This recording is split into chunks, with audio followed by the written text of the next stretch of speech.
ಸ್ವಾಗತ. ಎಲ್ಲರೂ ಚೆನ್ನಾಗಿದ್ದೀರಿ ಅಂತ ತಿಳ್ಕೊತೀನಿ. ನಾನು ಚೆನ್ನಾಗಿದ್ದೀನಿ. ನಾವು ಆರಾಮಿದ್ದೀರಿಯಪ್ಪ, ನೀವು ಆರಾಮಿದ್ದೀರಿಯಪ್ಪ. ಇವತ್ತಿನ ವಿಷಯ ಏನೆಂದರೆ ಶಿಕ್ಷಕರ ದಿನಾಚರಣೆ. ನಮ್ಮ ಶಿಕ್ಷಕರು, ನನ್ನ ಶಿಕ್ಷಕರು ನಮ್ಮನ್ನು ಶಾಲೆಯನ್ನು ಕಲಿಸಿ ನಮ್ಮನ್ನು ಉದ್ಧರಿಸಿದ ಶಿಕ್ಷಕರು, ಅವರಿಗೆ ಸಾಷ್ಟಾಂಗ ಪ್ರಣಾಮಗಳು, ನಮಸ್ಕಾರಗಳು ಸಲ್ಲಿಸುತ್ತಾ ನಮ್ಮನ್ನು ಈ ನಮ್ಮ ನಾಡಿನಲ್ಲಿ ತಿರುಗಾಡುವಂತ ಮಾಡಿದ, ನಮ್ಮಲ್ಲಿ ಬುದ್ಧಿಯನ್ನು ಕೊಟ್ಟಿದ್ದ ಶಿಕ್ಷಕರಿಗೆ ಪ್ರಣಾಮಗಳು. ಇವತ್ತು ಶಿಕ್ಷಕರ ದಿನಾಚರಣೆ.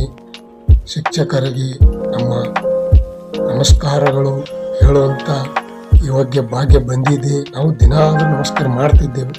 ಹಾಗೂ ಇವತ್ತಿನ ಒಂದು ಅವರ ಶಿಕ್ಷಕರ ದಿನಾಚರಣೆಯನ್ನು ನಾವು ಆಚರಿಸುತ್ತೇವೆ.